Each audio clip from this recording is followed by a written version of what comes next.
Wargamer Online, the home of wargaming.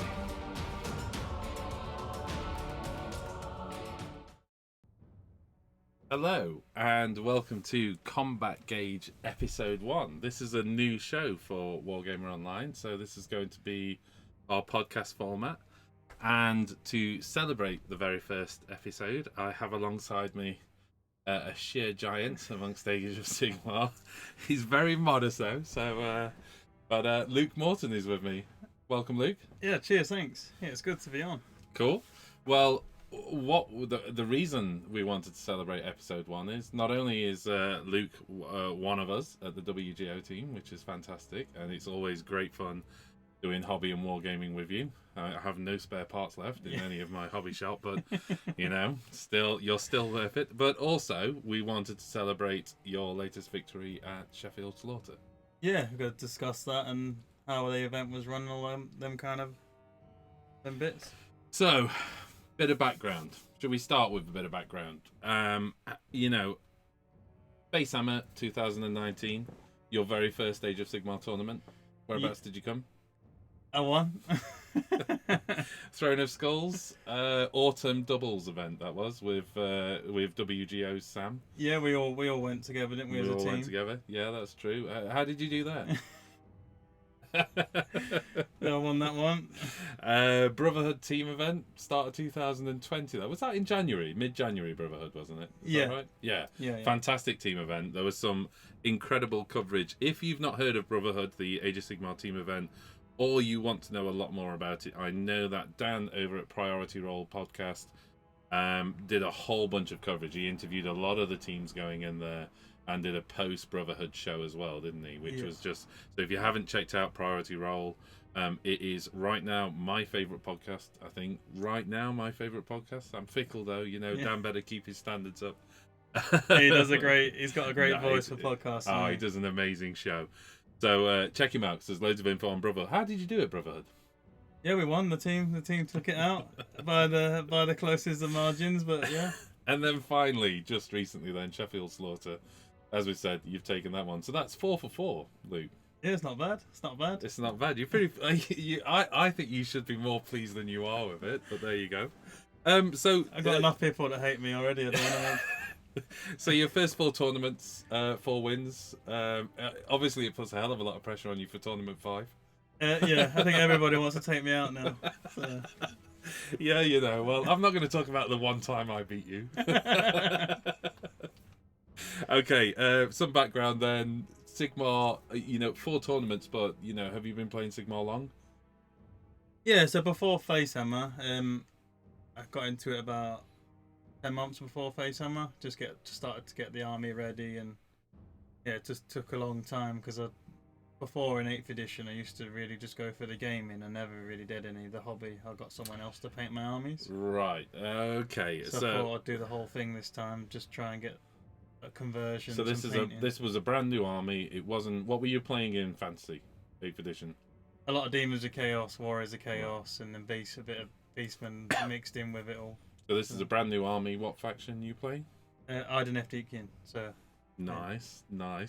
And in fact, actually, for those of you who are watching the podcast show on YouTube, there's a sample shot of some of your eels behind us. Actually, so it's a beautifully converted army, and it's this crossover between Iden of Deepkin and the Ghosts. Yeah, I can't remember the name of the Ghosts. Nighthaunt. The Nighthaunt Ghost faction. So this is kind of what's going off in your head in terms of that theme of that army. Is that the kind of undead kind of Iden of Deepkin army or something like that? Was that? Yeah, it's like they're slowly turning into the real form. They're still back in the night, like kind of.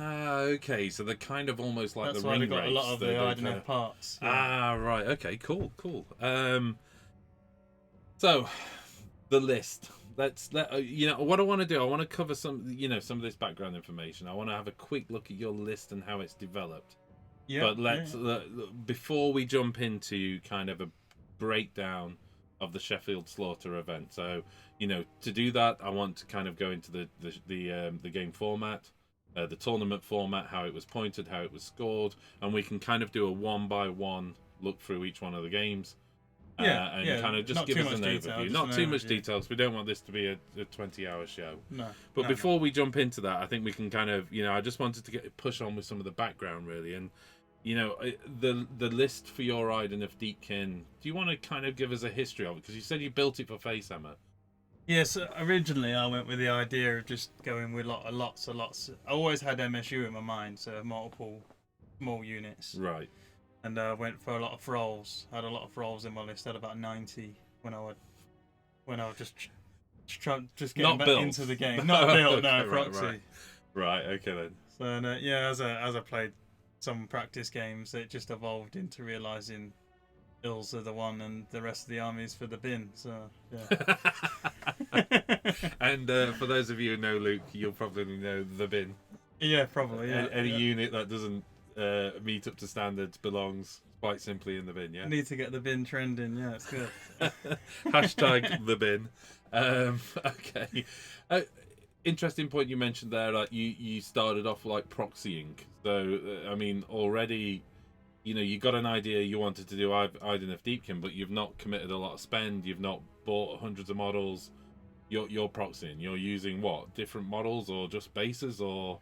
Yeah, just borrowing models off whoever I know. Okay. Just because I don't have a lot of money really, so it's always best, I found, just to proxy and play and just to find the list that's right for you, and then get the main bulk of the list, and then spend the money you need on the main bulk. That's actually quite smart, isn't it? Because I think a lot of the time you hear a lot of resentment if a unit kind of gets nerfed post-release and someone's gone out and bought 10 boxes of it. It avoids that, doesn't it? You're letting the dust settle on the battle tome, and you're assessing what works and what doesn't work, not just by theory hammer, but actually putting it on the table. Yeah, I think you do end up buying. You do have to end up buying a bulk of the range. Yeah. That is effective and good if that's what you're going for a competitive play, because your list changes all the time as you're playing. Okay. And then so I have got units that I've never used that I have bought. So but then super fast overview of what the final list looked like at Facehammer. So this is the first time you took it into a tournament. What was in there? So there was 24 Ills in the list for MSU Facehammer. Format. All units of 3. They had one unit of 6, and one of them was the other type of Ills, Ishling Guard. All the other were Morsar Guard. Oh, so everything is the shocks and the spears, and rather than the sword and shield. Yeah, I had one in Facehammer, but they didn't really perform, so I took them out for when we went to throwing the skulls. But that's different. That was 1,000 points. So huge body of Eels, battle line because of. Volturnos is the general, and he makes all the Eels battle line. Yeah, and then I had 2 priests. The pointy the soul scries. And this is where the I think, if I remember rightly, is this where you picked up the name Salmon Cannon? Yeah. Floating your flyers on top of terrain and going and sniping out key pieces. Fantastic. And what was there was a unit in there, wasn't there, as well, at that the Facehammer? What was the? Oh, I had a fleet master just for a bit of Nathan Prescott's one of my good friends, and he likes to add in a giant, and he's beat me with a giant before, and he likes to keep telling me I beat you with a giant.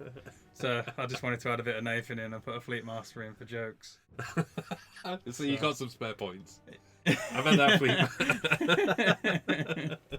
He was also very cost effective, so he was still a good piece to put in the army. I didn't just put him in for jokes. Right. He was he's still a unit to capture objectives and stuff like that. So he still had a role in the list. We've got. Thank you very much for joining us tonight. By the way, we've got a few people in the YouTube comments there. What I want to do is revisit the comments towards the end of the show. That's cool. We'll push on. Yeah, we'll push on with the question format, and then we'll talk. Yeah. And we'll come back to the questions, yeah. And so please, if you want to ask a question, can I just make a reminder there at Wargamer Online? Just helps me find them amongst the list. But I'll scroll down them and say hello to everyone anyway. There's a couple of old faces, a couple of new faces, which is always good to see. Okay then, we're talking a whole bunch of Eels, Volturnos, a couple of the characters, and then I had some heart renders in Facehammer. The Daughters of Cain flying guys. Okay, right. Okay, so that's the for that whole turn 5 drop down, grab an objective. Yeah, or drop down as a screen. However, of course, whatever you want to use them as, and yeah. Okay, because there is an interesting point around allies within your list, is there not? Which is yeah, well, we didn't really find this out until because I never really read the rule till recently. But allies are a very powerful piece in an IDNF army because they block off the shooting. Because they don't need to have the rule; it's how the IDNF rule is worded. So the rule is worded that when your opponent targets your army, they have to shoot the nearest enemy unit. Yeah. Is that right? And it doesn't say... the rule is you have to target the closest enemy, closest IDNF unit, as long as it's the closest enemy unit, because allies are enemy units. If they are closer, they would also block off. They also block off. Interesting. Okay, so I mean, obviously, Throne of Skulls is a doubles event, so you're dropping down to 1,000 points. You clearly had to tweak the list.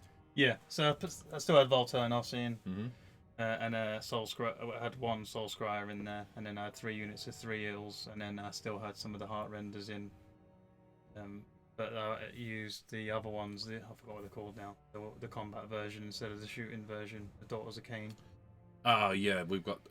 Yeah, I know what you mean. Yeah, it's not Heart Renders, is it? It's the alternative. But yeah. Okay. Who knows? Who knows? But I didn't really use them, and they didn't really come into play at Throne of Skulls. So yeah, Jack still favours them. So you know, if you check out battle reports, he's still using some of those. You were also doubled up with Sam, who was there with his KO. Yeah. And again, it was played Age of Sigmar. Did you come out? I mean, was that a 5-0 tournament? Because obviously the Throne of Skulls, they're famous for a lot of soft scores. You know, so what did you come away with at the end of that event? So we won 4 games. We lost 1. Okay. But because we got best sports and painting, that's how we won the event. Because obviously it was loads of soft scores at Throne of Skulls. Sneaky business, but you know, I've got a feeling. As Dan says, all the soft scores are for the bin. yeah. Just some background there. I was playing with Dan Bradshaw. Well, you know, Dan Bradshaw, and yeah, we went 5-0 and came. No. Okay. Yeah. Well, Brotherhood. Then we're now into a 6-man team event. The list, you know, and as I mentioned, you know, Dan at Priority Roll did a lot of coverage around the kind of theory behind team events. You can make lists more extreme, or you can keep them generalistic. You can have hard counters to certain lists that you're expecting to come across in the meta. What did you feel you needed to do with your IDNF going into that? I just think experience with what you've got is always key. So they just said go with what I had, and that's the only army I'd really painted. So I just changed it up a bit. I added some Aether Wings in. I took out the Heart Renders that I had from Facehammer and added a couple of units of Aether Wings in just to block off units. Right. And then I just went all Morrsar Guard in that one. Okay. For Brotherhood. Right. And I still had the 2 priests in there. Aether Wings, I mean, they're not fantastic in combat. They've not got a decent save. There's 6 wounds to a unit of 3. Were you doing them as a unit of 3, or did you have a unit of 6? Yeah, 2 units of 3. 2 units of 3. They're just brilliant. They're really fast. They're movement 12, and they go on objectives quickly, block off shooting, and yeah. It's one of those you could almost overlook it until you see it in the context of the list. I was at the Throne of Skulls tournament recently, which was a single player one based around a commander. You had this commander special character, and I added Aether Wings after playing against you a couple of times. Added Aether Wings to my Fire Slayers, and okay, it doesn't quite give me the shooting shielding that I had, but boy did they come in handy in terms of just being able to grab some of those far-reaching objectives when you've got a relatively slow-moving army. It's also good against the matchup that if you've both got the same army, IDNF versus IDNF, you can just use your Aethers to go along the edges of the board and block off all the teleports, and then it allows your army just to cover the board. Interesting. And really forces the other IDNF player to put their eels on the board, because they won't really do anything if they're off the board. Nice. Okay, and and then we get into Sheffield Slaughter, but I think maybe that's a good time to actually focus on Sheffield Slaughter now. So the rest of the show, let's just do a quick focus on that. I just want to jump into questions. I've seen one question there is what does this is from Katie. Hey Katie. What does MSU mean? It's multiple small units? Yeah. Many small units. Yeah, multiple small units. Multiple or many, either way. Lots and lots of small units. Because essentially the way, for those of you new to the game, the unit size has a minimum and a maximum, doesn't it? Yeah. So, for instance, with the eels, you can have a minimum of 3. That's the standard unit, but they max out at 12? 12, I think it is, At 12, yeah. So, you know, when some people take, like, big blocks of 2 blocks of 12 or something like that would be the way to go, or, 4 blocks of 6, but your option is to take those lots and lots of small units and take the table coverage, really. But we'll come into that, because I think we saw that in great effect in Game 5 of Sheffield Slaughter. So Jack also told us the name. It's Life Takers that I took at Furnace Goals, the combat Daughters of Cain flying guys.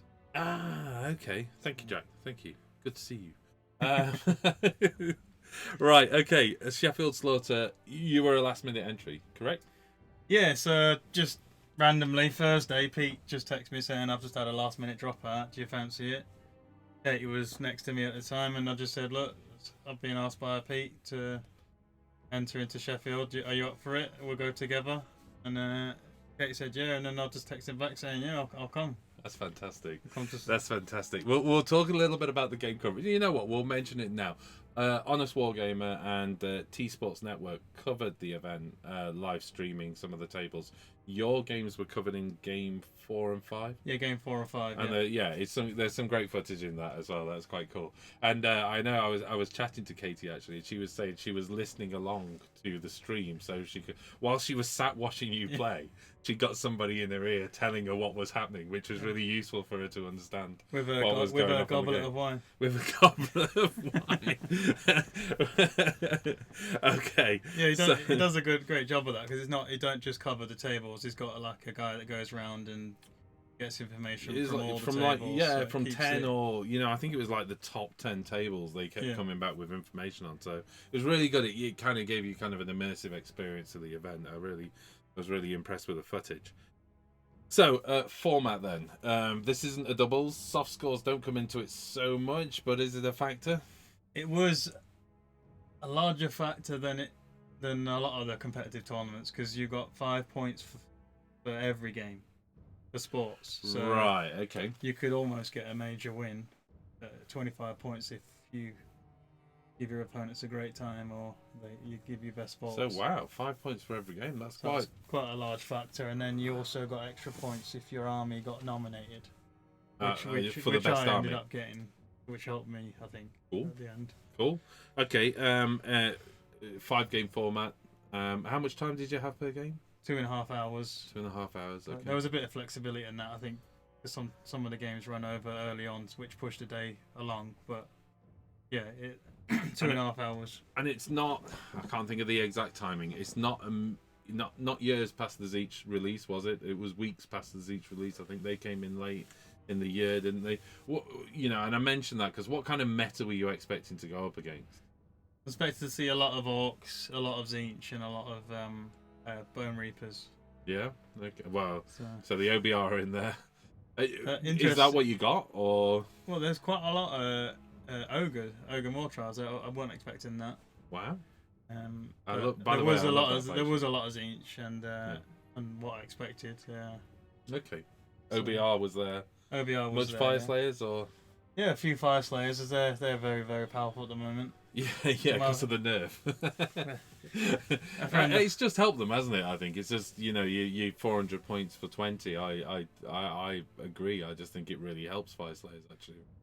Yeah, it's definitely made them stronger. Yeah, a fellow Dragon Slayer, Andy Hughes, took the Fire Slayers. Okay. So yeah. Right. Okay.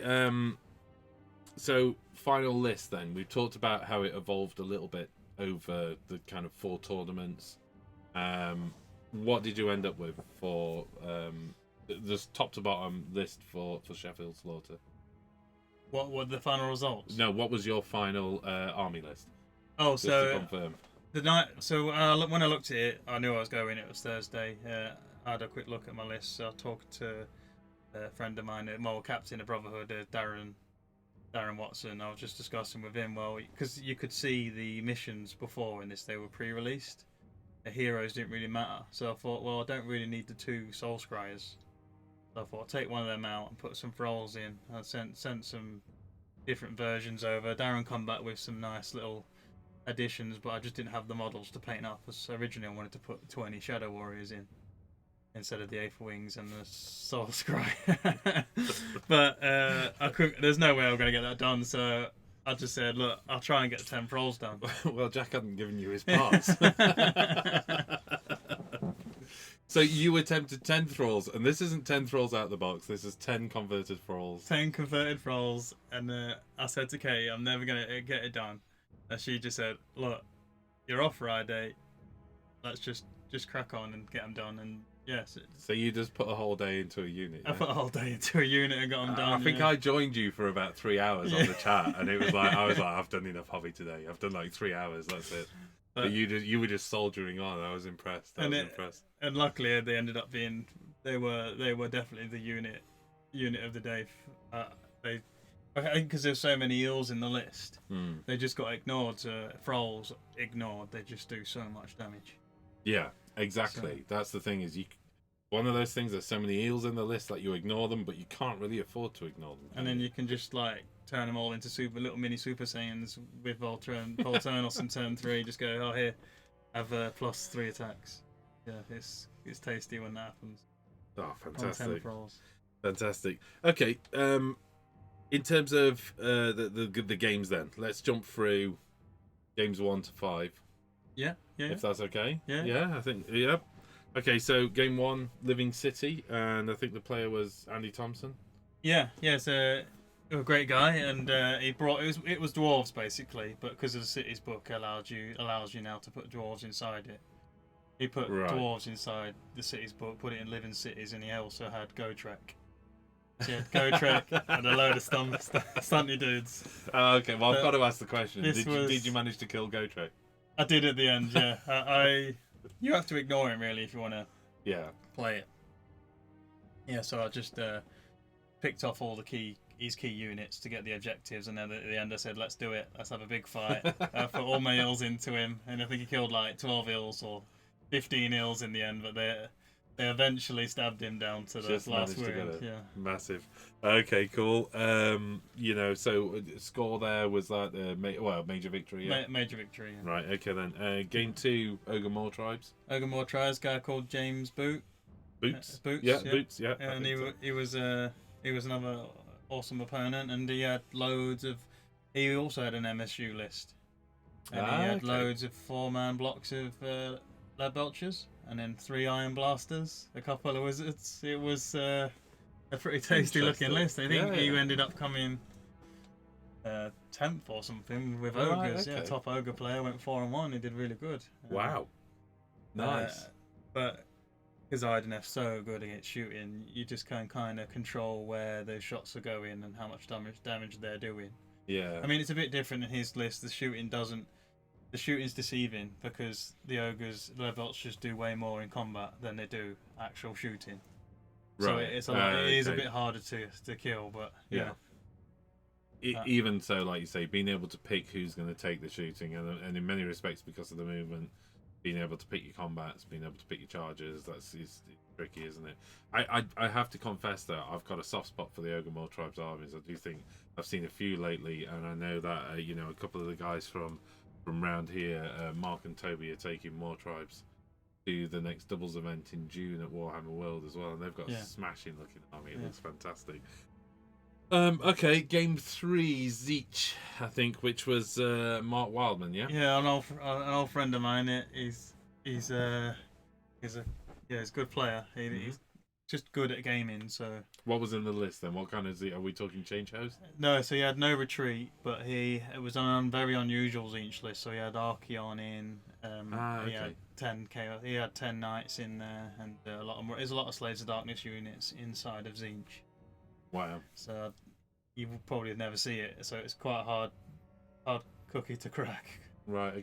Trying to tough kill game or.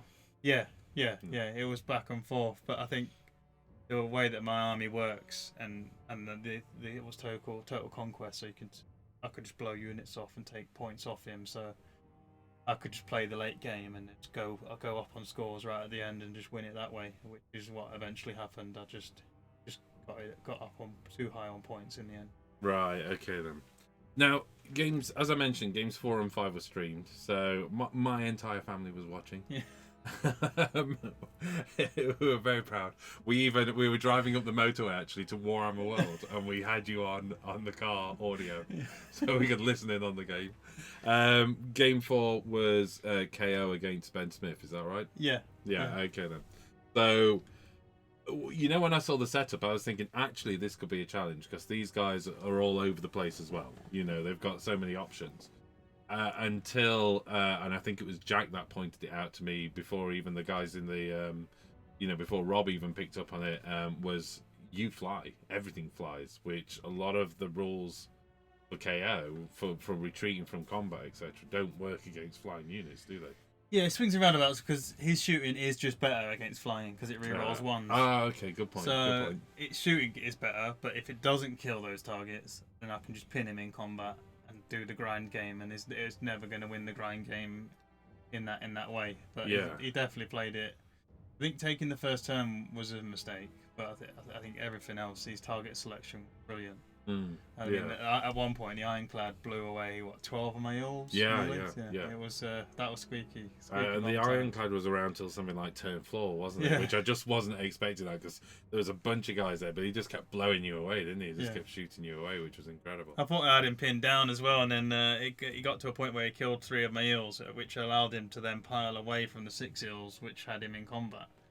So then he could kill the Soul Scryer in his turn with like some of the guys that are inside the Ironclad, which then allowed him just to wipe out the unit of 6. It's the Soul Scryer.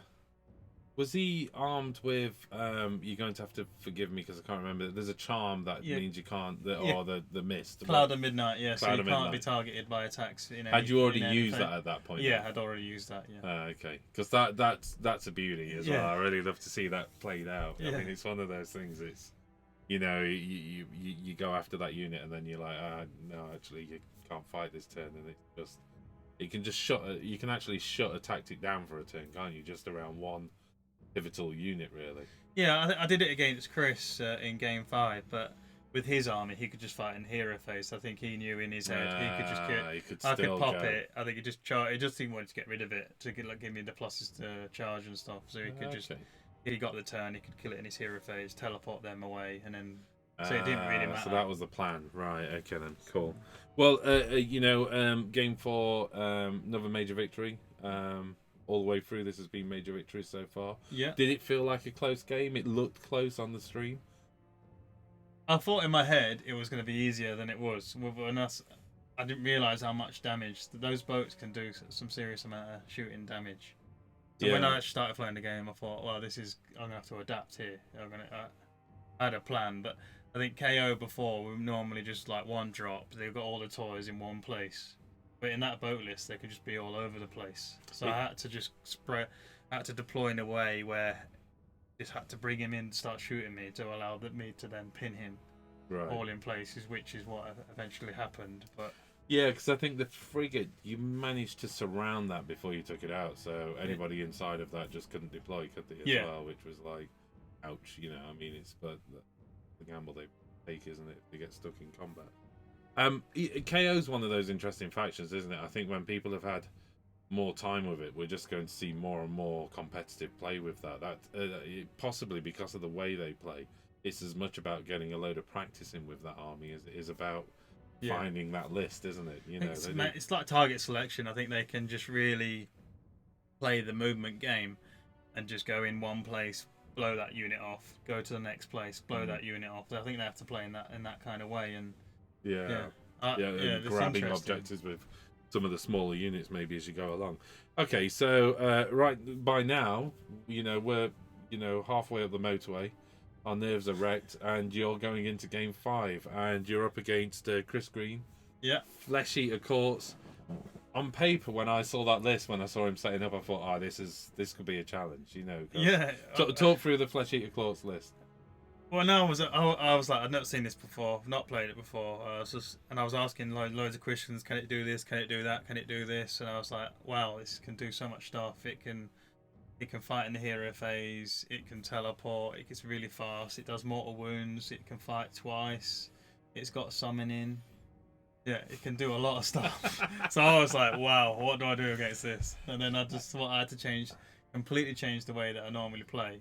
I normally play conservative, hold back, wait for turn 3, but I thought I'm just gonna have to go for it straight off the bat, and give him just really block that teleporting off. If he wants to teleport, then I've got counter charges left, right, and centre, which is how I played it, and it did work out in the end in my favour. It's tricky to call, so this is no disservice to Rob whatsoever. But Rob on the commentary of the live stream was saying, we're all expecting Luke to sit back for turn 1. It'd be crazy to come forward, etc., etc. And the reason I say it's tricky is because you can't see the distance. There's you don't know whether it looked like you couldn't get into combat that first turn. Yeah. But you just went forward and you did get stuff. I mean, you got quite a few units into combat, didn't you? I don't know whether you had some lucky rolls there or. I didn't get what I wanted in really. I mean, it was a bit of a gamble, but I wanted to try and get some a unit into the dogs, and then I had a unit which would have got bonuses from the Soul's Cry to get in, but I failed that charge with the reroll. Okay, yeah. But I got the 2 units I wanted to get in, because I could have maybe charged the 6 block in and then use the 2 3s to kill the 6 in front, and then pile the 6 in to kill the 6 behind. But right. That charge didn't get in, so I could only kill the 1 6 in the end. Yeah, I think importantly with this army, because they're constantly summoning back, aren't they?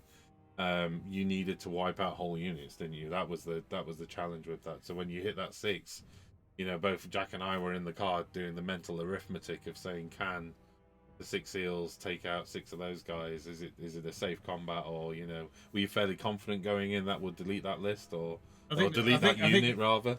I'm confident with my eels. I mean, if you go through the list, so you had 2 units of 6 crit flayers. Yeah. A unit of 3 crit flayers. A Terrorgeist with -2 bravery. He had an arch regent, the guy, the double cast guy, the new character thing, summon. Yeah.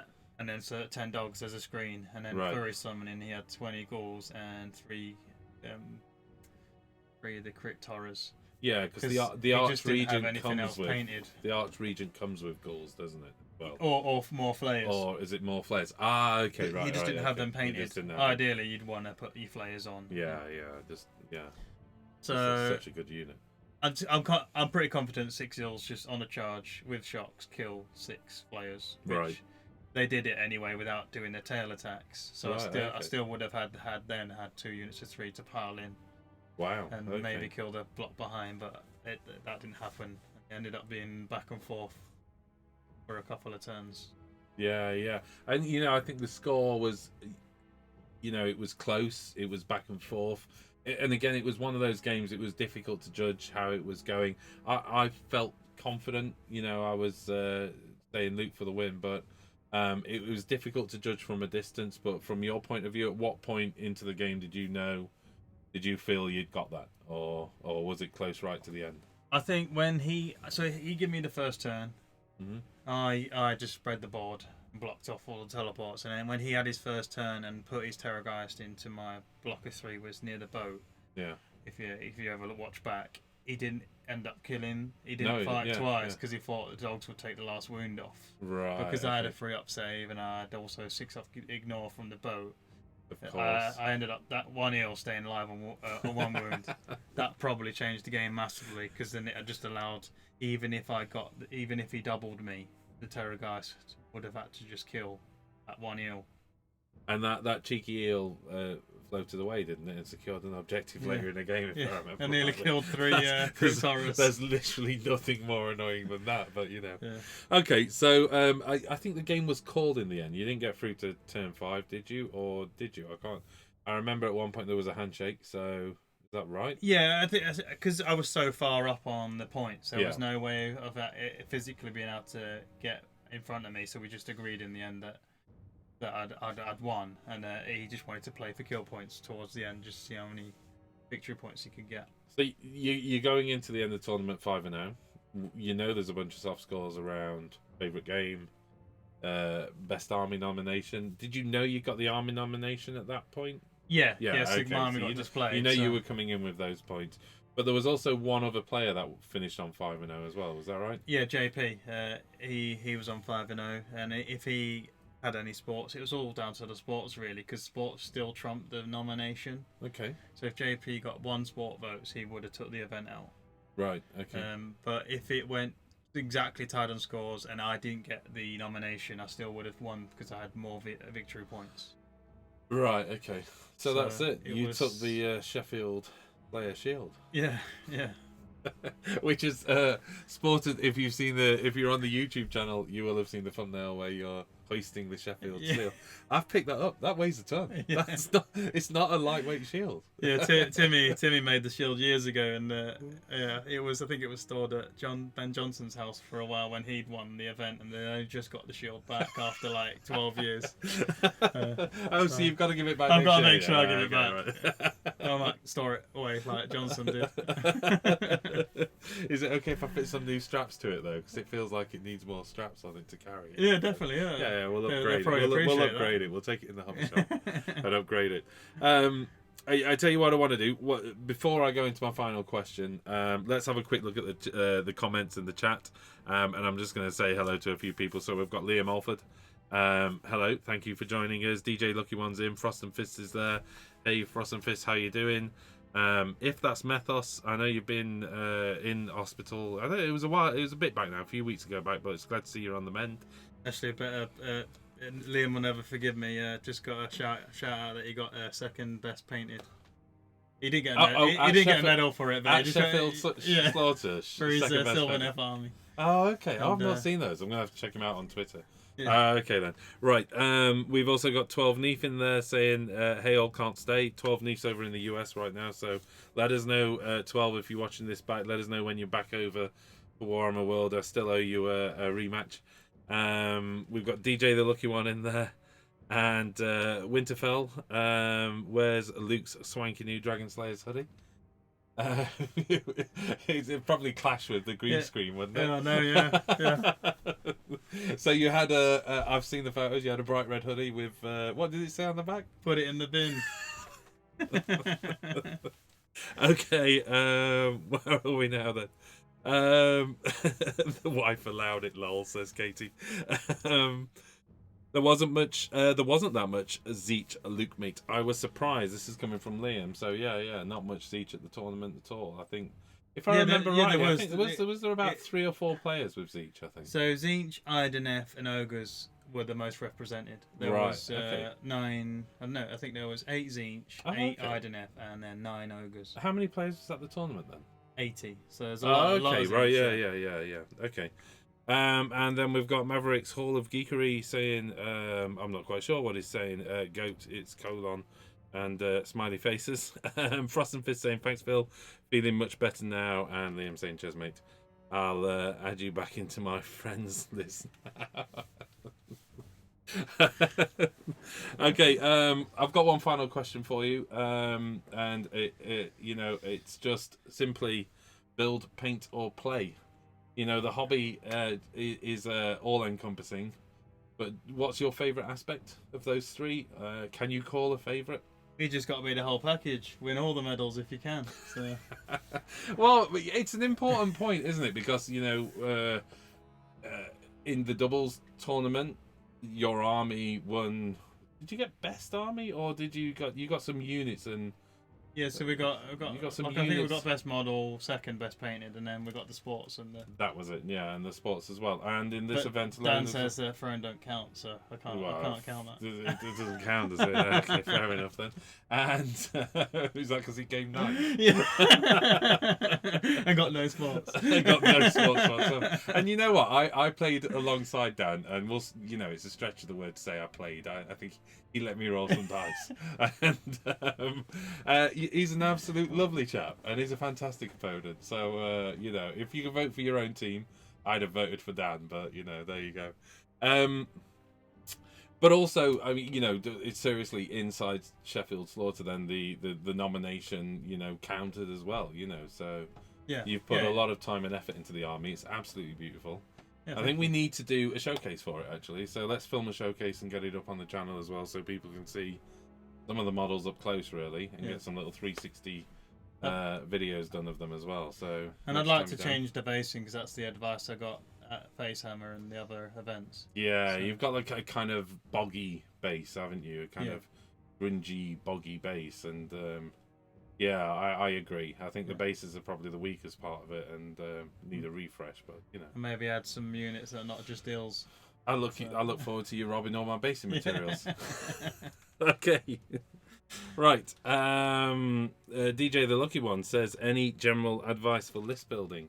I think that's for another show, because one of the things we're going to do is hopefully a bunch of series in terms of AOS tips.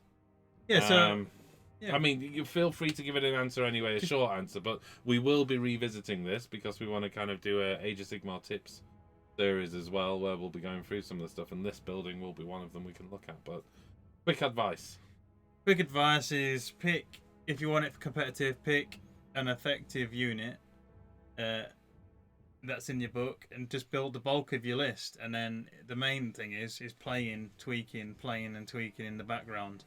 Don't just write a list, go to an event and expect anything for you to do well. You definitely need to play and tweak your list and get experience mainly. So. I think it's fair to say, isn't it? A well-experienced player with a counter-meta list is a formidable force at a tournament. Yeah. You know, if you've not seen it, you've not encountered it, you're coming across something for the first time, or it's just not something you've not played against for a while, because the meta lists are surrounding you, and someone comes along and they're just well practiced with their army and really know how to get everything out of it, then like I say, that's a dangerous opponent, right?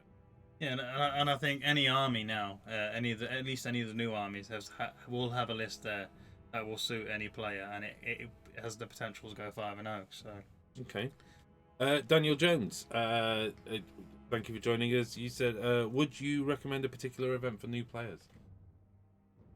Team events. If you've got a group of friends, I'd go to a team event. Don't go and expect. Just go, and you'll just have a great time. Yeah, I'd counter that a little bit. I think the doubles events are really good, because I think there's a little bit of pressure off you as well, and by the very nature of the tournaments, it's difficult to get like the uber meta competitive lists out of 1,000 points, and you've got like 2,000 point armies sandwiched together for the doubles events. But as a player, the pressure's off you a little bit. You're not having to think through everything. Your teammate is taking the load at times as well, and it gives you a bit of headspace to think, what am I doing next? And there's somebody to kind of talk to as well, saying, what should we do this turn, and play off as well. So I think, somebody to blame.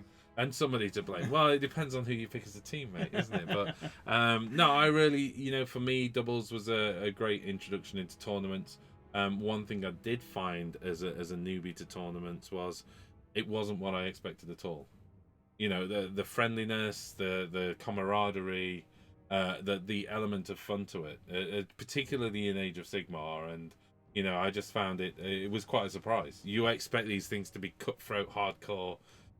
Okay, when you get to the top table, it gets a little bit more serious and it gets a bit more on it, but the last tournament I did, I was on tables 1 and 2 for the last 2 games, and it was, it's like, whew, pressure, but, I think overall, actually, most tournaments are quite friendly. Sheffield Slaughter had some people there that was their very first tournament, wasn't it? Yeah, it was awesome atmosphere at Sheffield. Yeah, there was a fire. Loads of us went out clubbing on the Saturday night. Katie joined me. It's a great scene for the social. It's not just there for the gaming. Liam says, can his each army go 5-0, Luke? Think carefully what you say. Well, I think Siege armies already have, haven't they? That's why they're dominating so much at the moment. Chilling Warhammers saying, great to see us handsome fellas. Thank you very much, Chilling Wargamers. Chilling Wargamers are the channel behind ChillCon as well. So don't forget to check ChillCon out, because I'm sure the event's coming up soon. I'm a little bit out of touch with the event scene, but I know that ChillCon is coming up soon, because they were talking about Broken Toads being part of the prizes for the painting competition at ChillCon. So do check it out. Broken Toads back now with some with Series 3, version 3, I think, or something like that.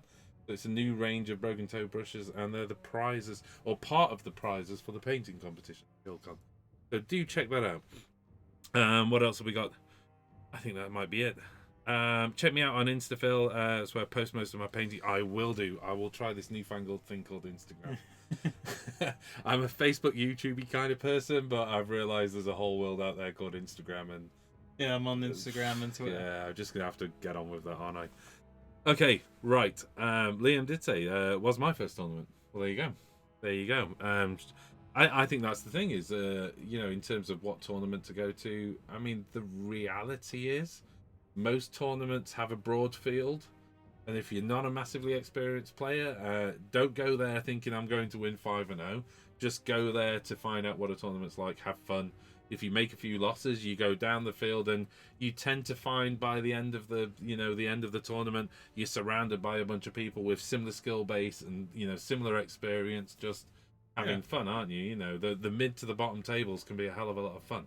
It's not all about being on the top table. Well, okay, Mr. 4 wins in a row, but there you go. For me, it's not always about being on the top table. Okay, I think that's it. I just want to say, it's 28 for Chilcon. There you go. Someone's actually put it in there. I want to say thank you very much for Luke to join us. Thank you. Yeah, and thanks for everyone joining us. It's been good. And as I mentioned, this is a new show format for us. So this is Combat Gauge. We will also be releasing the audio for this as a podcast, but it'll need a little bit of an edit because this was a live show. But as soon as that's up, I will post up on Facebook, Instagram, and Twitter and all the rest, and let people know that's there as well. Yeah. All right. Cheers, man. Thank you very much for joining us. Thanks for everybody who joined us in the chat, and we'll see you again soon. Cheers, guys. Cheers.